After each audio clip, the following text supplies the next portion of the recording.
Allah Subhanahu wa taala berfirman di ayat ke-6 dan ke-7 surat Al-Fatihah, Ihdinas siratal mustaqim.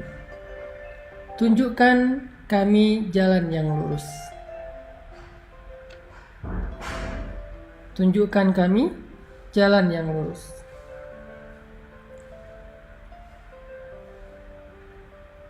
Saya menyampaikan di pertemuan sebelumnya bahwa surat Al-Fatihah itu adalah Ummul Quran. Ibunya Al-Quran 30 juz. Sehingga apa yang ada di dalam Al-Quran dari Alif Lam Mim sampai surat An-Nas itu semuanya dikandung maknanya di dalam 7 ayat surat Al-Fatihah. Semuanya dikandung di dalam 7 ayat surat Al-Fatihah. Jadi dia 7 ayat tetapi ada di dalam sekian ribu ayat Al-Quran. Makanya disebut dengan Ummul Quran atau disebut juga dengan As-Sab'ul Mathani, 7 ayat yang diulang-ulang. Salah satu di antara makna 7 ayat yang diulang-ulang, selain diulang-ulang di dalam sholat, juga berarti diulang-ulang penjelasannya, diulang-ulang pemaknaannya di dalam ayat-ayat yang lain di seluruh ayat Al-Quran. Ini ajaibnya surat Al-Fatihah. Makanya saya selalu bilang, siapa yang membaca surat Al-Fatihah maka seperti membaca 30 juz Al-Quran. Keutamaannya kayak gitu. Termasuk ayat ke-6 ketika Allah berfirman, Ihdinas siratal mustaqim. Tunjukkan kami jalan yang lurus. Jadi di sini teman-teman kita berdoa agar Allah tunjukkan kita jalan yang lurus. Kita minta, ya Allah, beri kami petunjuk. Tunjukkan kami jalan yang lurus. Gimana caranya kami hidup? Gimana caranya kami mengisi hari-hari kami? Gimana caranya kami bisa pulang kepadamu dalam keadaan selamat? Gimana caranya agar kami bisa sampai kepada Engkau? Gimana caranya agar kami tidak salah jalan? Tunjukkan kami jalan yang lurus. Apa pelajarannya di sini teman-teman? Ketika kita meminta kepada Allah untuk ditunjukkan jalan yang lurus, di sini tuh ada sebuah pengakuan kalau kita nggak tahu jalan. Di sini tuh ada sebuah kesadaran, self-awareness, kalau kita itu merasa bodoh. Kalau kita tuh merasa nggak tahu apa-apa, Allah lebih tahu, Allah lebih berilmu, Allah lebih maha mengerti, Allah lebih bijaksana. Kita tuh bodoh, awam, nggak tahu apa-apa. Di sini sebuah iktiraf, sebuah pengakuan. Sehingga kalau ada orang yang membaca ayat Ihdinas siratal mustaqim, tetapi dia merasa lebih tahu daripada Allah, berarti dia belum membaca Ihdinas siratal mustaqim. Apapun bidang ilmu yang kita kuasai, kita tuh bodoh teman-teman. Apapun keahlian kita, kita tuh awam. Jangan ketika kita diberikan sedikit ilmu oleh Allah, menjadi seorang saintis, menjadi seorang dokter ahli, menjadi seorang profesor, menjadi seorang konsultan dan seterusnya, kita merasa lebih tahu daripada Allah. Itu enggak ihdinas siratal mustaqim. Ketika kita menjadi seorang desainer, kita merasa lebih tahu fashion pakaian yang lebih baik daripada fashion style yang Allah udah jelaskan di dalam Al-Quran. Itu enggak ihdinas siratal mustaqim. Orang yang benar membaca ihdinas siratal mustaqim itu ketika dia baca ihdinas siratal mustaqim, ya Allah tunjukkan kami jalan yang lurus, pada saat yang sama dia ngerasa bodoh. Dia ngerasa nggak tahu apa-apa. Dia ngerasa nggak ngerti apa-apa. Dan dia jujur minta petunjuk dari Allah, yang kalau Allah beri petunjuk dia akan ikuti. Itu baru benar membaca Al-Fatihah. Itu baru benar membaca Ihdinas siratal mustaqim.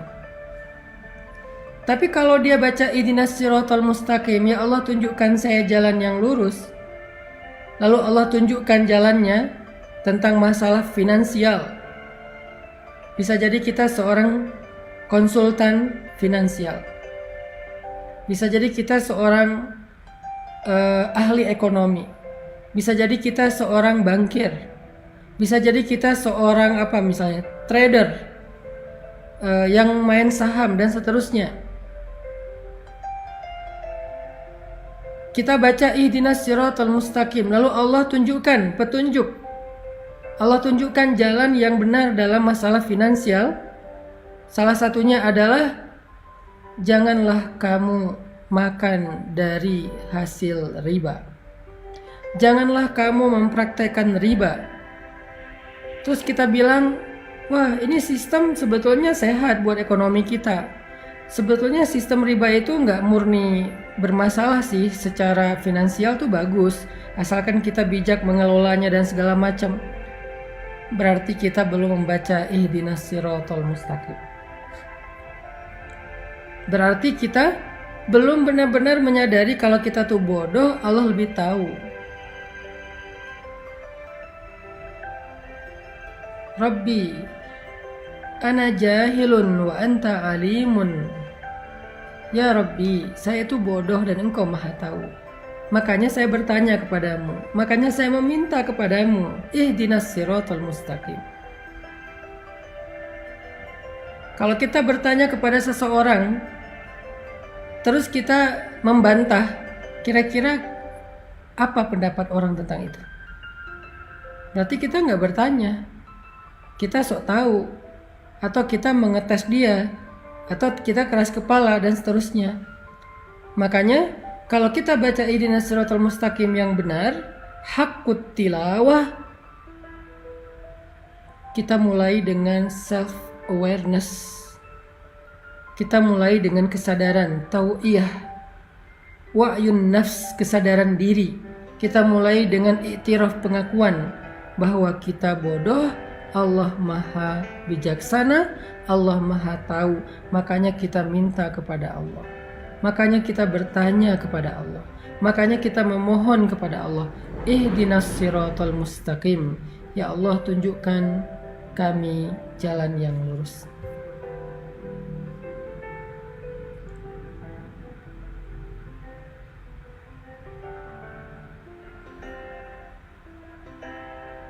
Itu poin pertama dari ihdinas siratal mustaqim. Begitu juga nanti kasus-kasus yang lain dalam kehidupan kita, tentang parenting, tentang fatherhood, tentang super mom, tentang ibu, tentang ayah, tentang orang tua kepada anak harusnya kayak gimana. Allah udah ngasih kita beberapa guidance cara mendidik anak yang paling baik.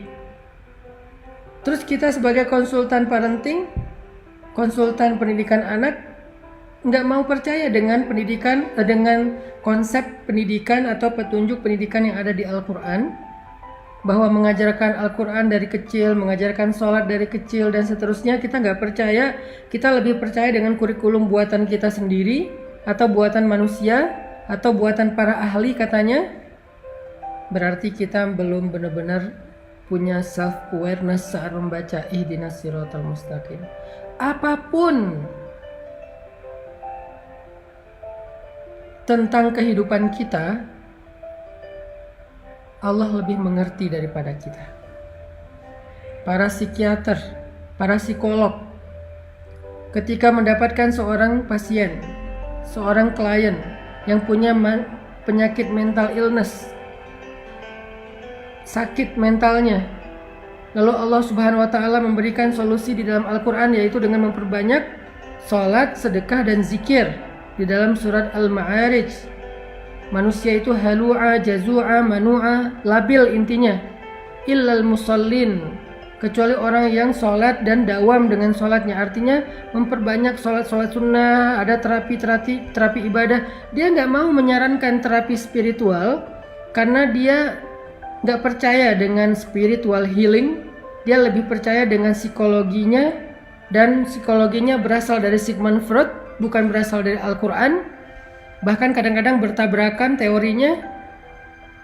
Berarti dia belum membaca ihdinas siratal mustaqim. Dia merasa lebih tahu daripada Allah. Padahal Allah bilang, wallahu ya'lamu wa antum la ta'lamun. Allah lebih tahu dan kalian tidak tahu. Huwa a'lamu bikum idh ansha'akum minal ard wa idh antum ajinnatun fi butuni ummahatikum. Dia lebih tahu daripada kalian sejak kalian diciptakan dari tanah atau kalian masih janin di dalam perut ibu-ibu kalian. La tuzakku anfusakum. Jangan merasa sok tahu, merasa udah paling pintar, kata Allah.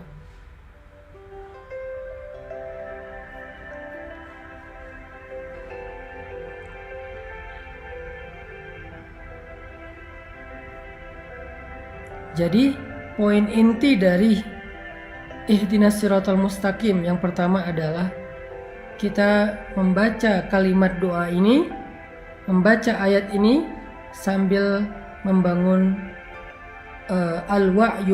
wa'yun nafs, membangun self awareness, kesadaran dalam diri kita. Kesadaran tentang apa?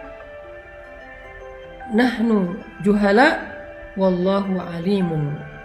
Kita ini jahil, kita ini bodoh, dan Allah itu maha tahu. Kita baca ayat ini, baca doa ini dengan sebuah iktiraf, dengan sebuah pengakuan, dengan sebuah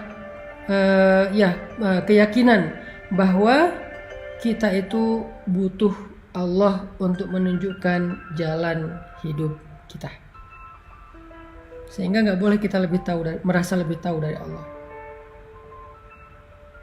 Baik masalah pribadi kita dalam hidup maupun masalah keluarga atau masalah sosial, masalah bangsa, masalah politik, masalah ekonomi, masalah dagang, masalah sains, apapun dari yang paling kecil sampai yang paling besar, kita merasa diri kita bodoh dan Allah itu yang maha tahu. Kita merasa diri kita itu awam dan Allah maha bijaksana, sehingga kita meminta dengan sungguh-sungguh dan tulus, ihdinas siratal mustaqim. Ya Allah, tunjukkan saya jalan yang lurus, tunjukkan saya jalan untuk mendapatkan jodoh yang Engkau ridhoi. Kata Allah, la taqrabuz zina, jangan pacaran. Kok la taqrabuz zina terjemahannya jangan pacaran? Ya, karena pacaran itu adalah langkah-langkah mendekati perzinaan. Mungkin nggak nikah menjadi perzinaan? Nggak mungkin, karena nikah itu justru menutup pintu zina. Nikah menutup pintu zina. Karena orang yang melakukan hubungan suami istri setelah menikah nggak disebut berzina, disebut malah di sisi Allah. Jadi menikah menutup pintu zina, sedangkan pacaran membuka pintu zina. Ada yang sampai masuk ke dalam jebakan syaitan itu dalam banget, jebakan syaitan itu jauh banget. Ada yang masuknya setengah, ada yang masuknya di depan. Pokoknya dia membuka pintu dosa besar. Sehingga Allah mengatakan la taqrabuz zina. Saya menerjemahkannya dalam bentuk tafsir, jangan pacaran. La taqrabuz zina, jangan pacaran. Kita bilang enggak kok, pacaran enggak gitu, enggak akan membuat kita sejauh itu. Saya ngertilah, saya insya Allah sanggup menjaga diri dan segala macam. Saya percaya kok sama anak saya percaya kok sama pasangan saya dan segala macam. Siapa yang lebih tahu, kita atau Allah? Siapa yang lebih mengerti, kita atau Allah? Sehingga kita balikin lagi kepada surat Al-Fatihah. Ihdinas siratal mustaqim. Tunjukkan saya jalan yang lurus ya Allah. Kata Allah dalam urusan jodoh, la taqrabuz zina, jangan dekati zina. Kalaupun itu menjadi jodohmu, maka kehilangan berkah. Nanti banyak masalah. Atau kalau kamu punya masalah, Allah gak akan terlibat dan membantumu. Tapi kalau kamu meninggalkan pacaran, kemudian dapat jodoh, ada masalah, Allah terlibat di dalam membantu masalah keluargamu. Allah pernah terlibat membantu Hafsah radhiyallahu anha ketika ada masalah dengan Nabi. Terlibat dalam membantu Khawlah bintu Sa'labah ketika dia dizihar oleh suaminya, ditalak dengan konsep zihar oleh suaminya di surat Al-Mujadilah. Allah membantu Hafsah di surat At-Talaq. Allah membantu Sayyidah Aisyah di dalam surat At-Tahrim, dan banyak lagi ayat-ayat Allah terlibat membantu permasalahan rumah tangga Nabi dan para sahabat. Kenapa Allah sampai turun tangan dalam masalah rumah tangga? Karena mereka memulai rumah tangga itu dengan cara yang Allah ajarkan, dengan petunjuk yang Allah tunjukkan. Ihdinas siratal mustaqim. Tapi ketika dia memulai rumah tangga itu bukan dengan cara yang Allah ajarkan, bukan dengan petunjuk yang Allah turunkan, nanti ketika ada masalah, Allah nggak akan terlibat. Dan itu hak Allah. Kita nggak melibatkan Allah kok dari awal. Kenapa kita maksain Allah terlibat di tengah atau di akhir? Kan nggak fair dong. Di awal ketika kita memulai hubungan rumah tangga, kita nggak melibatkan Allah, kita pakai cara kita sok tahu. Nanti di tengah kita melibatkan Allah, kita maksa Allah, kok nggak bantu saya? Kan dari awal nggak kita libatkan. Kalau kita libatkan Allah dari awal, kita nanya, ya Allah, cara dapat jodoh yang benar tuh gimana? Allah bilang, jangan pacaran. Terus caranya ta'aruf. Ta'aruf itu ada fikihnya. Ikuti aja fikih itu. Kalau belum berhasil, sabar dulu. Allah sediakan yang lebih baik. Kalau belum datang juga, sabar dulu. Berarti yang lagi disiapkan itu istimewa, makanya butuh waktu. Sampai ketemu, nanti ada masalah, Allah akan terlibat dalam menyelesaikan masalah kita atau bahkan membela kita. Karena kenapa? Kita libatkan Allah dari awal. Gimana melibatkan Allah dari awal? Ngikutin petunjuk yang Allah sudah turunkan. Ihdinas siratal mustaqim.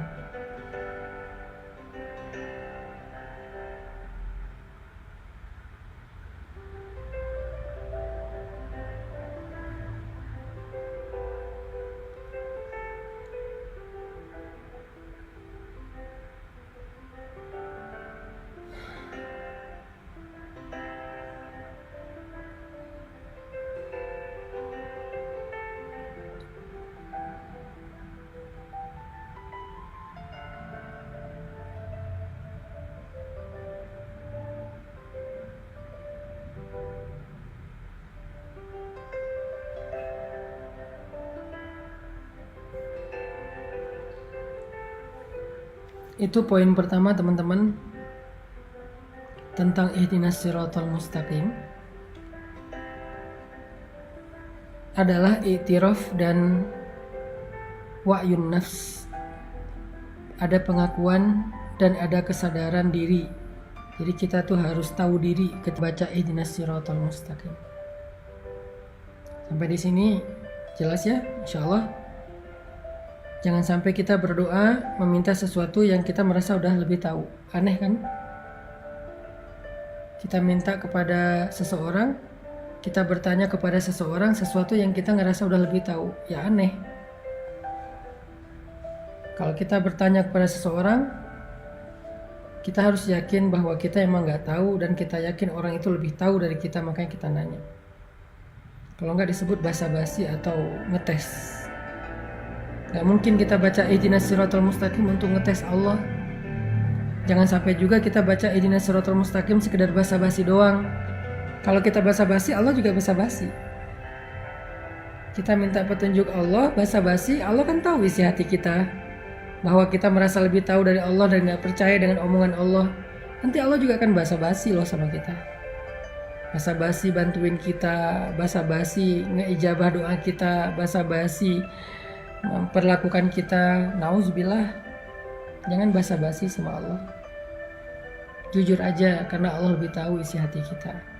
Pas kita berdoa ihdinas siratal mustaqim, jujur aja di dalam hati kalau kita itu emang gak tahu dan kita percaya Allah lebih tahu. Dan kita percaya gak ada yang lebih tahu daripada Allah. Sehingga apapun yang Allah akan tunjukkan kepada kita, semua benar, gak ada yang salah. Karena kita yakin Allah lebih tahu, dan berarti benar. Apa yang Allah akan ngomong kepada kita benar. Ya Allah, tunjukkan saya cara mencari rezeki yang halal. Allah bilang gini, Ya Allah, tunjukkan saya cara berpakaian yang terhormat. Allah bilang gini, tutuplah auratmu, julurkanlah jilbabmu, tundukkanlah pandanganmu, dan seterusnya. Itu benar. Ya Allah, tunjukkan saya cara misalnya mendidik anak yang benar. Allah bilang begini, ajarkan dia sholat, jaga dia dari api neraka. Itu yang paling benar. Jadi ketika kita minta petunjuk Allah itu bukan cuman ihdinas siratal mustaqim tanpa alasan, tanpa makna yang jelas, harus jelas.